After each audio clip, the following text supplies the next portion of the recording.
Hey, what's going on? Welcome to the Doug Show. My name's Doug Cunnington, and this is part 2 of the interview series with Paul Lipsky. Last time we talked about eBay and TikTok and drop shipping. So if you missed that, definitely check it out.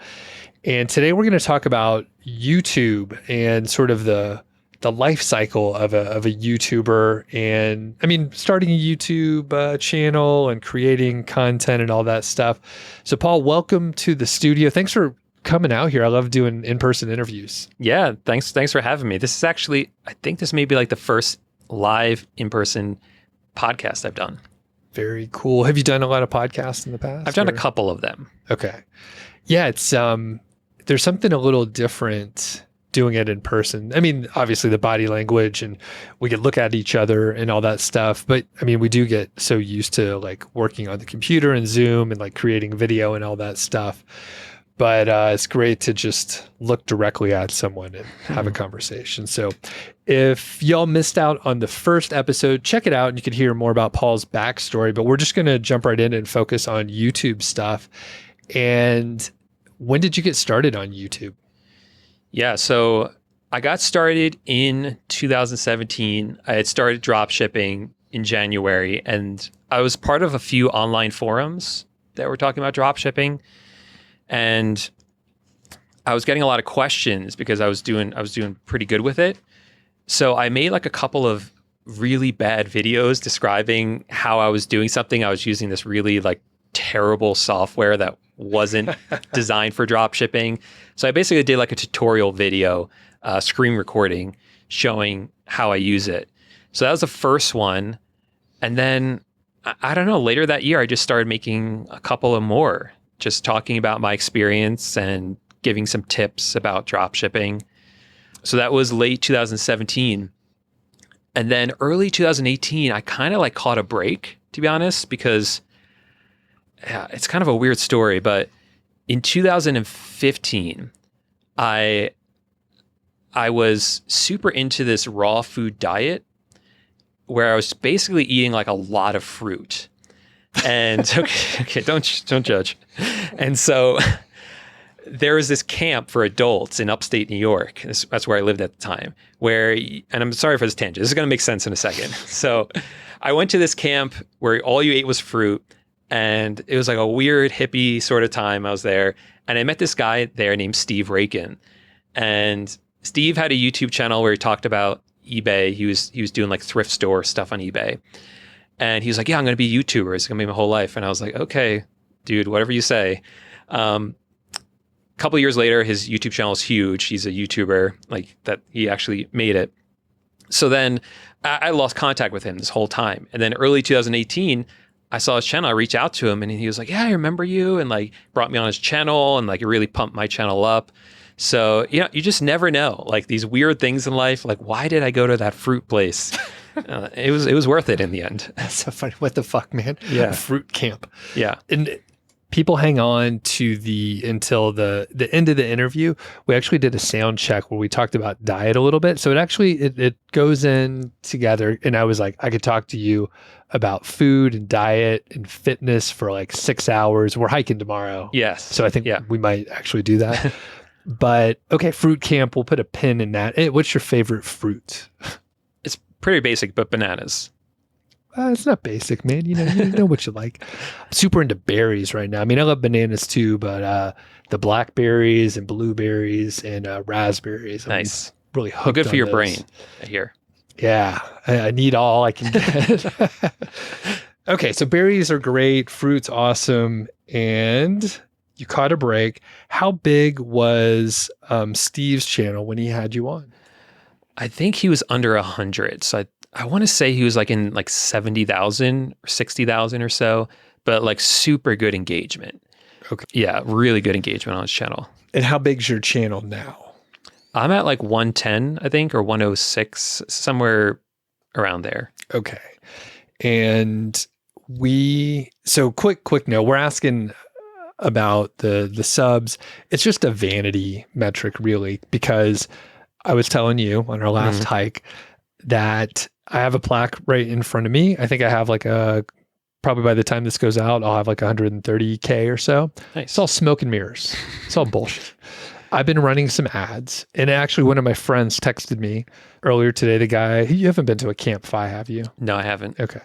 The guy running that, he has a great channel, Camp Fi's Financial Independence Retreat. And basically he was like, dude, your Mile High Fi podcast channel has blown up. And the thing is, he was kind of competing. He was like, I want to get more subs. So I was like, let me rejigger some of these ads. I was just not paying attention too much. And then basically he was about to catch us. He was 17 behind apparently. And then we got like 2,000 new subs in the last couple weeks. So I almost feel bad, but I'm like, dude, it's bullshit. It's kind of bullshit. So you have a very engaged channel. I took a look at some of your videos. You get plenty of views, you get comments, but if people want to research the smoke and mirrors that I'm talking about, so I got the plaque, my channel has grown by 100K in the last 6 months or something like that. And you can see the videos that I am not running ads on. And there's just a few hundred views. Interesting. So I don't know like if YouTube is suppressing me a little bit because they're like, hey, this guy's running some ads or whatever. But it is truly like the engagement is what matters. Yeah. However, people care about the plaque. People care about the sheer number. I cared about the plaque. When I was getting close, I really wanted that plaque. And that's when my subscriber growth started to slow down. So I was getting really frustrated. Oh, it's like, I wonder if they do that. They're like, you're getting close and you think you're going to do it. And then we'll just scale everything back. Like every video I made, I was like, subscribe, please. Okay, so you started in 2017. Your friend Steve from Fruit Camp, you did a collab. He helped you out. Side note, you have courses, online courses. Yes. And when did you start creating online courses? Was the YouTube channel part of the funnel initially, or were you strategically doing this, or did that come about later? I'm laughing because there was no strategy in the beginning. Nothing. You're just trying to help people. Yeah. All right. Yeah. So before I started, really before I started seriously posting on YouTube, I was coaching people individually, one-on-one. And that quickly became like impossible, unsustainable. So that's part of the reason I started the YouTube channel. And then I started looking into online courses. I ran into Pat Flynn online, who's like a big online marketer. I'm sure a lot of people know him. And around that time, and he still is talking a lot about online courses and like not making them on like Udemy. I don't know what I'm allowed to say on this YouTube, on this podcast. Yeah. It's just entertainment. Okay. Yeah. Udemy, it's like they suppress your sales and you can't charge enough. And there's a lot of issues with the customers are there, but like a lot of limitations, always trade-offs. Right. And the big thing with that is you can't charge a lot. So then I was like, oh, let me try this. I'll make a course. And I didn't have a big YouTube channel, but I put it out there anyway. And I was really scared. I thought it was like crap. I remember launching it and then like wanting to crawl under my bed. I was like, this is so stupid. Everyone's going to think this is so dumb. I can't believe I'm charging $200 for this. But people loved it. And it legitimately changed some people's lives. So yeah, that was pretty cool. That was really cool. How'd you bump into Pat Flynn? Oh, I didn't physically bump into him. It was just sorry. Yeah. Oh, online. I just found him online. I actually did join his small mastermind he had a while back. So I was actually working with him one-on-one later. But at that time, I just seen him online. Gotcha. Did you, in your group, was there a guy named Dave that was an FBI agent, an accountant? The drone? I know Dave. Yeah. How do you know Dave? Just online. Yeah, no way. I saw like some Instagram stuff and we started DMing and he was on some other interviews that I've done, but I haven't talked to him in a while. But I haven't talked to him in a while either, but of everyone in that group, he's the one I was closest with. Like I've hung out with him in Florida. Oh yeah. Yeah, he's a great guy. That's crazy. What a small world. Yeah. Yeah. Randomly, I just bumped. I think he posts a lot about Chick-fil-A. He does, yeah. He does. And his Tesla. Yeah. Yeah, good dude. Okay. So you ended up working with Pat Flynn stuff a little bit in his mastermind group. Very cool. Okay. So you were just trying to help people. One-on-one wasn't working. Develop the course. Let's get into some of the like sort of day to day with like YouTube. Can you talk about your schedule, especially in those earlier days? Can you talk about your team if you have one? Do you do the editing, some of the gear? Very wide open, but what did it look like in those early days? Okay, so in the early days, gosh, good question. I'm trying to like go back in time in my mind. It was definitely very basic. I remember, I don't know where I got my camera from. I must have had one lying around. I don't even remember what it was, to be honest, what camera I was using at the time. But I really distinctly remember going to Best Buy and buying a microphone. I bought the Yeti one that sort of stands up. I forget what it's called. And like I was like sitting in Best Buy. I'm like, oh, should I buy this? It's $100. I don't know. And then like I bought it. And I was like, it was like one of the best things I've ever bought for my channel. So there's that. And it's just like natural light and lights from the house. Like really, because I didn't know like any of that stuff. So in the beginning, it was like basically nothing. It was just like me sitting down in front of the computer, minimal editing, just trying to provide value as much as I could. Okay.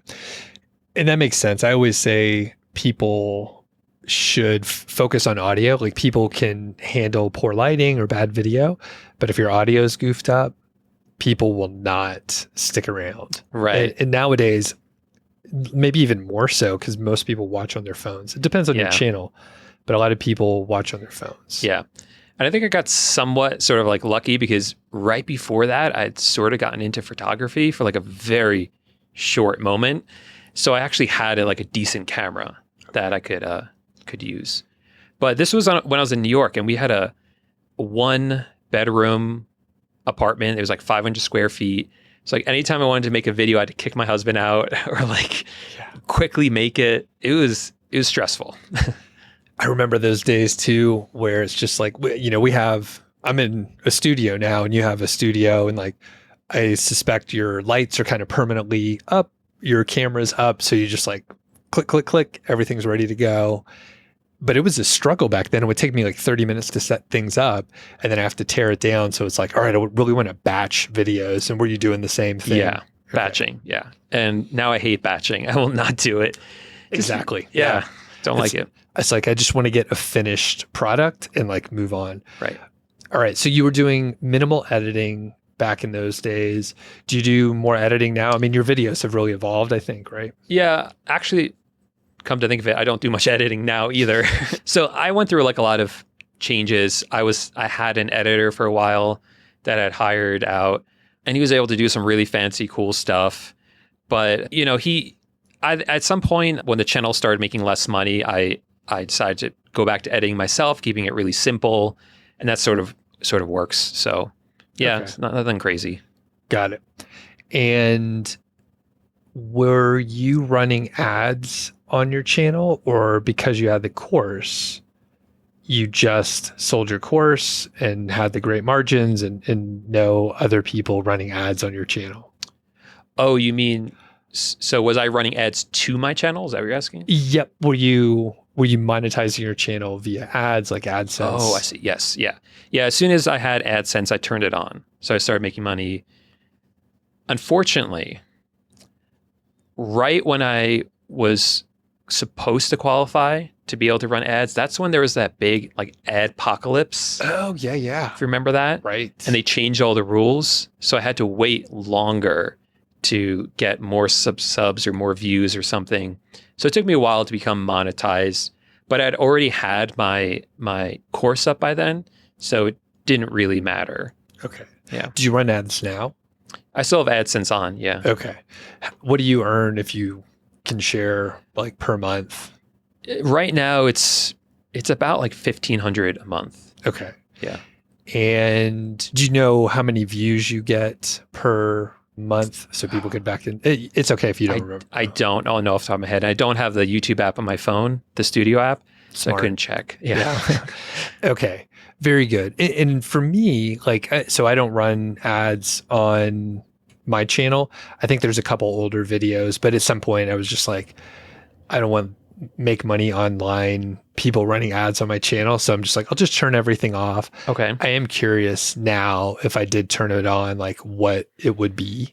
Yeah. Because we're in the sort of business area and the RPMs could actually be like fairly significant compared to others where it's maybe like $5 or something. Right, right. Yeah, and I went through that debate too. Like, do I want people to be able to advertise on my videos?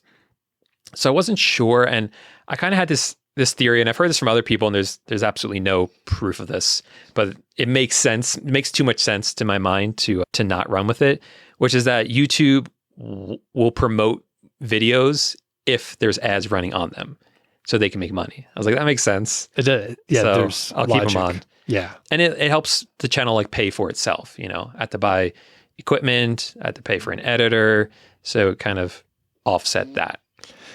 Yeah, and it may be something that I test because I'm not against changing my mind on something with new information. So, although I personally hate ads, but I pay for like YouTube Premium, so like I never see ads anyway. Yeah.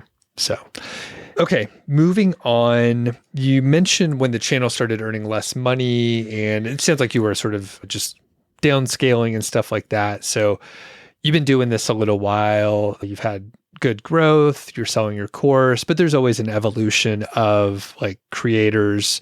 In fact, this year in 2024, there was like a whole lot of big YouTubers that were like, I'm quitting. Like, did you get into watching those videos? Yes, yeah. And I didn't even know any of them, but I was like, this is very interesting. It's like a reality TV show. So what was your take on people quitting YouTube, especially these massively successful, like million plus subscriber folks stopping? You know, I'm not surprised, honestly. I think during the COVID times, we just saw like explosive growth everywhere. Like my drop shipping stores took off, courses doing really well, YouTube channels, like my best month in terms of views and money I was making. And so during that time period, I felt like it was such a wasted opportunity not to spend as much time on my business. Because if I spend 1 hour on my business, I get like 100x results from that. And then a couple of years later, like mid 2022, start of 2023, something changed. And it's just like, I don't know if it was inflation or what, or people were like, now I'm going to spend money on travel. I'm not going to watch YouTube. I'm not going to worry about building a business. I don't know what it was, but something changed. Massive slowdown. A lot of my friends who were in the same space saw the same thing. And so then it's like you spend an hour and you don't see the 100x anymore. You see maybe 2x or maybe 1x or half an x out of that. So now it's like, that's almost like permission to slow down. Because it's like, before it was a waste to not spend time doing your business. But now it's like, I can take a few hours off. I can spend a few weeks off. I can get lazy and take months off. And it's not a big deal. Right. It's the opportunity cost is much lower. So if other YouTubers experience the same thing, then it kind of makes sense that they're kind of like, this is a good time to end things. You know what I mean? I do. It's so interesting too, because like in the beginning, when we were scrappy and we're like, I want to do this on the side, my day job is not fulfilling, then the 1x return or the 2x return, we're like, it's not bad. This is like, I made $4 today. Like, that's so amazing. It only took me 6 hours to do that. But yeah, now we are in a luxurious position where we can really choose what we want to work on. And we haven't mentioned it. So we live in Longmont here, and we're part of the FI community. And can you talk about like your involvement? And I'm not sure like how much of a follower you are in, although we're, socially connected via the co-working space, the Mr. Money Mustache co-working space. But yeah, can you talk about that? Because it does tie together, because I think the values are similar. And if we're like, hey, the return's not good, and we have enough money where we can just be more strategic about how we spend our time, we will be strategic about how we're spending our time. Right. Yeah. I think it's all connected, honestly, like you were saying. Yeah. So I found this like fire world before I started drop shipping. My husband came home one day and was like, hey, there's this blog that you would love. His name is Mr. Money Mustache. And I was like, I thought it was some hipster, honestly, for the name of it. But I checked it out. I was like, oh, he's right. Like, I actually do like this. So I started like implementing some of the stuff. Like I started investing in index funds, like all sort of like boglehead sort of stuff.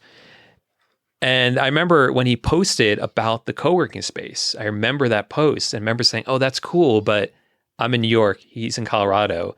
And I just kind of forgot about it. And then I stopped, honestly, reading his blog after I started my business. I just went all in like with business podcasts and things like that. So I just kind of forgotten about it. And then my in-laws moved here, my brother and sister-in-law. So when my husband and I, we actually did van life for 2 years while we were doing our drop shipping and stuff. So we were traveling around a lot and we kept coming back here to visit with our in-laws or my in-laws. And one day I was like, I just need to get some work done. Like it's too stressful in their house with all the kids. I'm like, let me see if there's a co-working space. So I'm like Googling it or Google Maps and it comes up HQ. And I'm like, what the heck is HQ? Like, is that like for chefs or something? Like, I was like, oh my gosh. And all of a sudden, like all the dots connected. I was like, oh, that's so funny. So of course I joined and then, just started meeting people around here and connecting with them and pleasantly surprised that we don't talk about money all the time. Almost never. Almost never. Yeah. What year was it when you were like, I want to get out of the house? Where's a co-working space in town?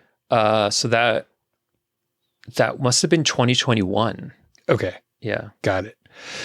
I was going to say I did exactly the same thing. Like I was loosely familiar with Pete's blog, Mr. Money Mustache. I probably didn't read it as much as you, but we were investing in that way and kind of just doing our own thing. Same deal. I went all in on business podcast, and it's a weird coin with entrepreneurship and like the fire community because they love to like just complain at each other and they're like, they don't really get it. Same coin. It's just the other side. It's like people value certain things and they want to spend time doing things that they care about and maybe invest their extra money in either a business or in index funds. But at the end of the day, they want time freedom. They want to have financial independence so they don't have to like work with a boss or they could do whatever the fuck they want, basically. But anyway, it was 2019 when we moved here, and it was maybe 2020 when I joined the co-working space or so. And then got integrated with the community, and it's super awesome. And we're lucky. Like there's a lot of people, like you said, there's a lot of creators in our area, and they're like, oh yeah, I understand the kind of work that you're doing, especially with, YouTube courses, email list, all that stuff. A lot of people don't get it.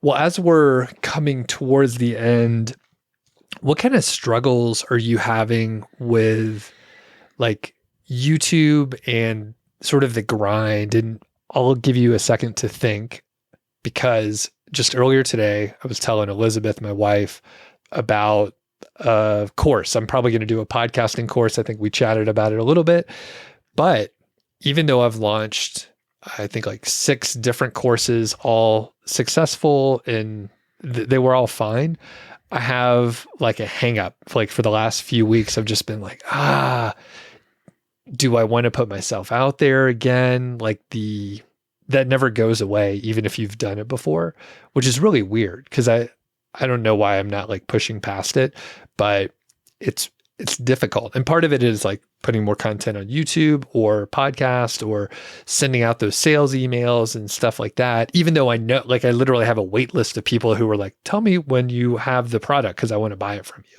So how do things look for you either on YouTube and the courses and all that stuff currently right now? Yeah. So I think after that whole like YouTube slowdown I was talking about, and that wasn't just YouTube, it's also like just everything in the marketing space. I think I had to make some changes, and I did. So kind of like before that, my whole strategy, if you want to call it a strategy, was I make YouTube videos, I have a course. Like that's it. If you like my videos, you want to join the course, great. If you don't, that's also great. Like that was it. There's really no funnel sort of set up. Like YouTube was the funnel. And I think that really worked for me. And I think it worked for a lot of other people as well. Because on YouTube, you get to know someone. Like you watch their videos, you follow them over and over and over again. And my theory is that like what YouTube may have changed was that they stopped like showing to our viewers, like our videos, like oh yeah, to our subscribers. I don't know if, again, I don't know how true all this is. It's just my sort of anecdotal observations about it. So now the people aren't seeing me as much unless they're actually going to the subscription feed, which no one does. So now, like on YouTube, I feel like all the videos I make have to be that first video. Like, what is dropshipping? I've made a lot of what is dropshipping videos in the past year because those are the ones that do well. Those are the only ones that do well, I should say. So I feel like it's very sort of like surface level for YouTube right now. So where that changed on my end was that I had to start making lead magnets, which I didn't do a lot of before, and trying to get people onto my list who haven't bought something, and then nurturing through my email list. And it also, like this year, I decided to completely change everything. I had like three courses basically, and I condensed them into one, and I've closed everything down. So you can only join once or twice a year. And I've also raised my prices on those because now I'm working with fewer people. I'm enjoying it a lot more because those people are more committed because they've paid more. And I'm working with them for a set period of time, and I can really concentrate on them. This is the first time I'd done it just recently, and it went really well because I was able to work so closely with just that group. And it was a smaller group. It was a lot less stressful for me, a lot less annoying for me. So yeah, I mean, it's kind of like basic marketing stuff, like a basic funnel, but I've never had it. And now I have to kind of have it. So before you set up the email list and stuff, like literally it was just a video and then people could buy the course, like you would link in the description and maybe mention it, and then they would find their way over that way. Yeah. So I know I had lead magnets in the past, but it wasn't like a major part of my strategy. Okay. So, but mostly it was, hey, if you like my video, check out my courses. They're linked up in the description. Okay. And then as far as the launches go, because before like people could buy it at any time. So you've only done one proper, like you open it up and then you close it down. Yeah. Can you talk about what that launch looks like? How many days is it? How many emails do you send? Do you mention in videos? How do you manage just that launch? Yeah. So I did it all on email. I didn't talk about it in my videos at all. The videos were just top of the funnel, send to a lead magnet. Yeah. So it's all done through email. And I think it was about a week long, I think it was maybe like 5 or 6 days. And yeah, it's a bunch of emails, kind of like warming people up, or as soon as they join, they get a warm up sequence that's automated. But then I start sending them emails, letting them know I'm going to open it up. And then I open it up. There's a webinar. So the launch week started with a webinar. That was kind of like the big thing that I do for it. Okay. And then they have like 5 days to join. So yeah, that's basically it. Is there any additional scarcity that you add in there? Like in the webinar, you're like, hey, if you buy before the end of the day, you save $50 or whatever, or... So because this was my first one, I told everyone truthfully that the price the next time I launch is going to be higher. So that was the only additional scarcity I had. I'm not sure what the price is going to be next time. It will be higher. And maybe I'll do that. Maybe I'll say, hey, if you join during the webinar, there's an extra, 10% off or whatever. Mm-hmm. Interesting. Okay. And I remember something that we were at, you were like, hey, I heard your interview on John Ainsworth's podcast, and I've done a lot of launches. So if you listen to that, and then I think it's what John usually recommends people do too. So it's like the pre-launch and then whatever 5-day actual launch and then shut her down. And that worked really well. And I mean, basically I copied it from other people, right? Like I signed up, I bought courses from people, and then I was like, why did I buy this? And I went through their funnels, and it was like Derek Halpern and like, Ramit Sethi and a couple other people. I was just like, okay, what are they doing? I'm going to copy them and put in my own words. But I mean, like, you look at the funnel. Mm-hmm. So did you study any other folks? Oh, yeah. Okay. Yeah. So that podcast, was it The Art of Online? whatever it is. Yeah, Art of Online Selling. We'll link up to it. Okay. Great show. Yeah. That I was listening to that podcast when I was formulating. Like I said, last year I went through a lot of change, and pretty much everything I described, I got, it's aligned with what he teaches. And like you said, it's like what a lot of people do. So yeah, I do the funnel hacking. I'm signed up for a lot of lists, and I put them all into a folder called funnels, and I keep everyone's email. So if I ever need to go back and see like how many days between people send the emails, stuff like that, I think it's just helpful to see and interesting as well. Yeah, very cool. All right. I don't think I have any more questions, like all the topics that we could talk about, Paul. I could do this for like every day for like a couple weeks, for a couple hours. But as we're wrapping up, is there anything that you want to mention about being a YouTube creator and then being a digital course creator that could be important or inspiring or discouraging, or however you want to frame it? Because it's not all perfect, right? Like, we're talking about some of the struggles, and I mean, we're in a great spot to pick and choose, but at the same time, it's like we can't create jobs that we hate, or else we're going to be miserable. So wide open. Any final parting thoughts? Gosh, I don't know. Don't do it. No, no. I mean, you gotta love what you do. You gotta love the topic that you're talking about, whatever it is. So, Doug and I are kind of lucky that we're kind of like nerding out on this stuff, because it's a great sort of field to be in as creators.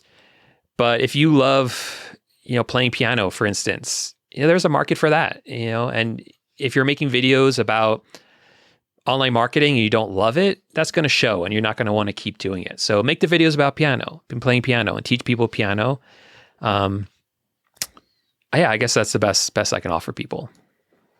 100% agree. And I've definitely looked at the channel and thought, I need to do a video on this. And then I just wasn't feeling it. And I've been doing a good job. Just like, I'm not going to do that video again. Cause like you said, the ones that are performing well, that actually suit your funnel, it's like beginner stuff. And I'm like, I need to come around to it and do it. But like right now I'm like, all right, I need to be true to myself to be pretty corny. But like, people can tell if you don't give a shit when you're trying to do videos. But I love interviews like this, which is why we do them. And I hope it hits home for certain people out there. All right. If people want to learn more, they want to check out your channel, or, wherever you want them to follow you. And it's mostly drop shipping on your channel, but where can people find you? Yeah, YouTube's the best place. That's the only social media I use at the moment. So you can check me out. It's Paul J. Lipsky on YouTube, or just search for Paul eBay or Paul Dropshipping, and I should come right up. Right on.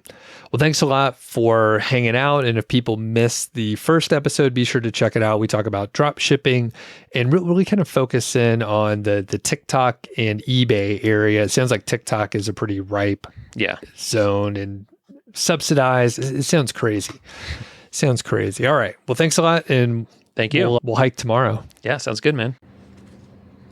And I've been curious.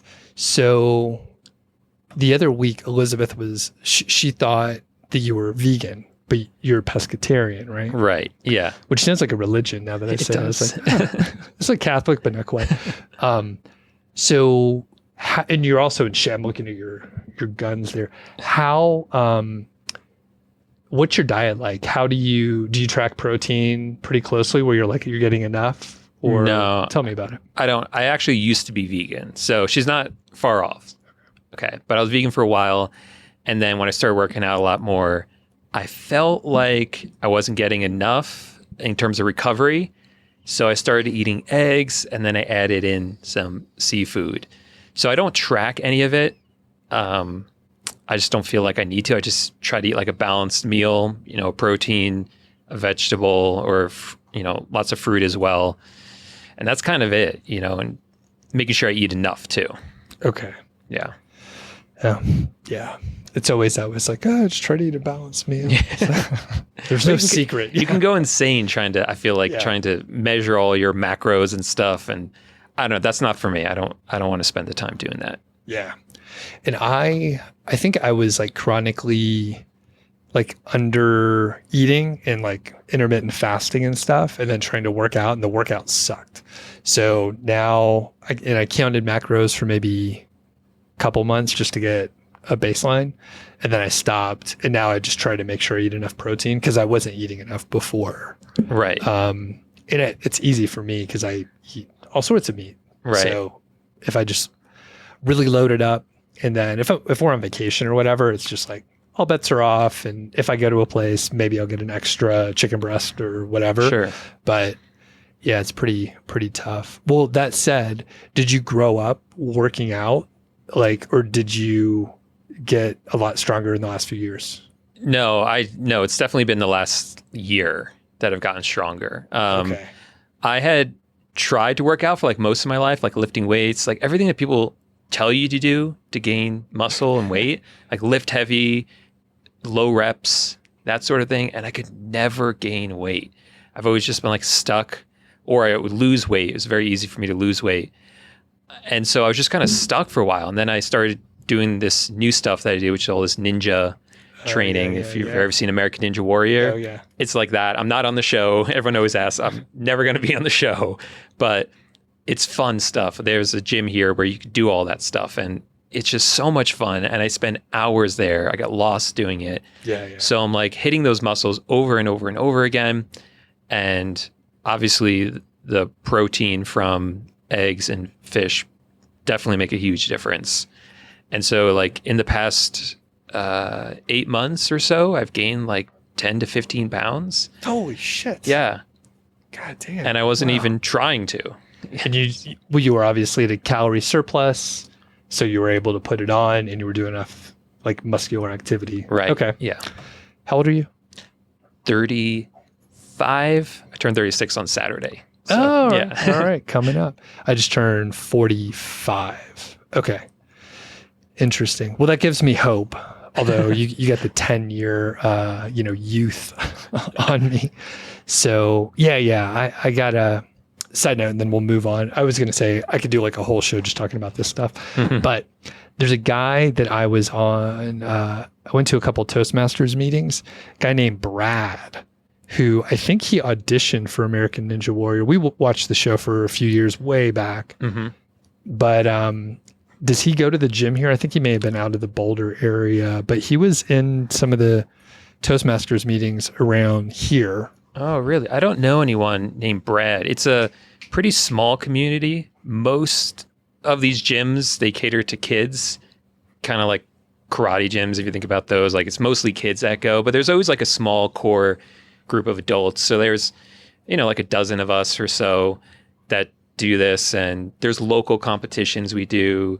And then we also do those obstacle course races, like the Spartan races. Oh, yeah. So I'm doing my first one of those in a few weeks actually now. So. Okay, cool.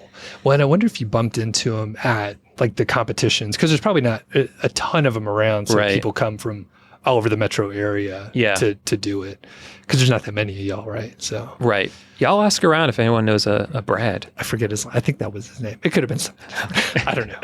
He was pretty strong too. All right, we'll listen to this.